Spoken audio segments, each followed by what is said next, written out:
The jury meeting together on February 27th, 2023, in the headquarters of the BBVA Foundation in Madrid, Spain, in order to deliberate and decide, has resolved to grant the BBVA Foundation Frontiers of Knowledge Award in the Economics, Finance, and Management category in its 15th edition to the following candidates: Tim Besley, Torsten Persson, and Guido Tabellini, for their work in illuminating the connection between the political and economic worlds.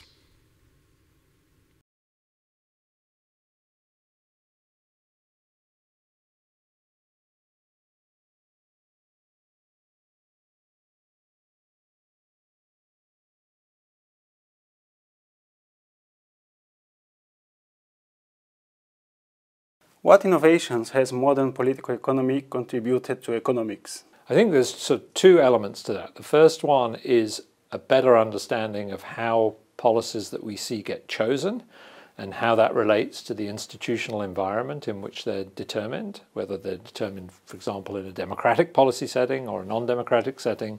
It gives us a better understanding of where policies come from. The second thing is it gives us a sense of what makes policy work effectively. What are the preconditions for policies to actually achieve the goals of those policies? And I think we've really created a much better understanding within economics now of how policies both emerge and become effective. What are the political drivers of fiscal cycles? So political cycles emanate from the fact that there's decision-making, particularly in democracies, is governed by an electoral process, and therefore we see political cycles around when elections are occurring.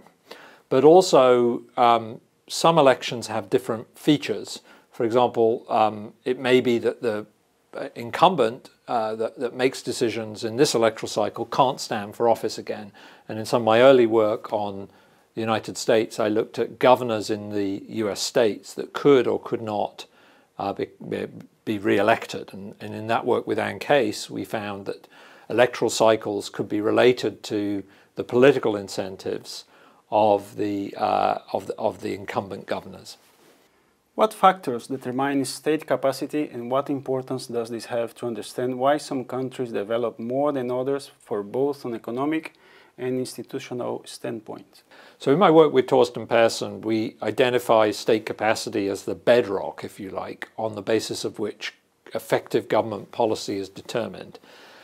What drives state capacity is having a way of creating common interests around the need to create states that serve the interests of all citizens, not just particular groups, for example, ruling elites. We argue that that's very important to understanding levels of development, because without a strong and effective state, there are many things that government cannot do to support the welfare of the citizens of the country they govern. And so we see state capacities built on the back of common interests as a very central driver of why some states become effective and therefore can support meaningful economic development. Not just economic development that raises incomes, but economic development that distributes the benefits of that growth across a wide spectrum of citizens through investing in public programs.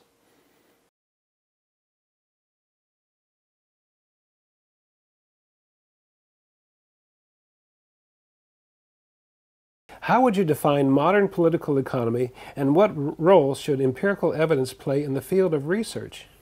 Well, modern political economy, as many people call it, is a field of research that sort of has its roots in work that some of us did in the 1990s and 2000s. And it takes a step away from the traditional economic approach, which sort of stops at analyzing how economic policy making affects the economy.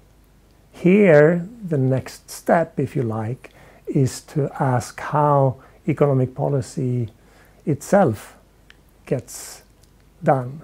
And the answer very, very broadly, is that economic and political forces together shape economic policy in a systematic fashion. In what ways can economic growth be negatively affected by inequality according to your research?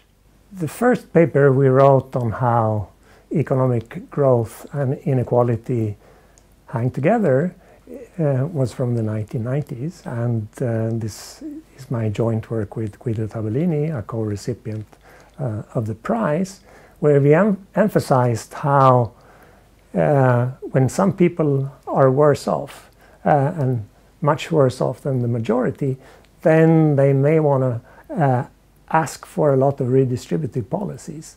These redistributive policies could come in the form of taxes or other interventions that one way or another hit investors, and investors are less keen to do their thing, then economic growth will go down. So that's one mechanism. Another mechanism, which is more sort of emphasized in my joint work with Tim Besley 10 or 15 years later, is about how inequality can foster political violence, and when there is a lot of political violence, either by the government or between various groups in society, then that's also not a great environment for people to invest, and growth can suffer as a result. To what extent does a country's institutional structure determine economic policies, and can it even have a greater influence than the ideology of the governing party? I would say so. The governing parties come and go, but the institutions tend to be much more sticky. And a particular interest here would be political institutions. So is the country governed by a presidential regime, or is it governed by a parliament?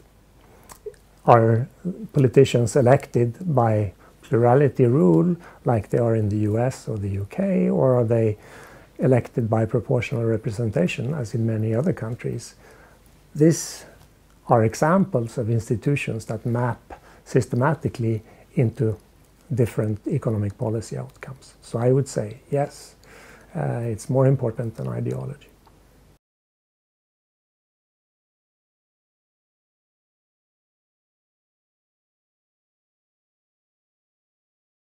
How has empirical research shaped modern political economy, and why is this field so crucial to understand the connections between the economic and political worlds? So empirical research has become more important in economics over time, and political economics has followed this trend. Early on, empirical research in political economics was mostly comparing different countries ruled by different political institutions. More recently, the emphasis of the research has been on studying individual behavior, individual politicians, individual voters, and understanding what motivates politicians and how individual voters form their political opinions.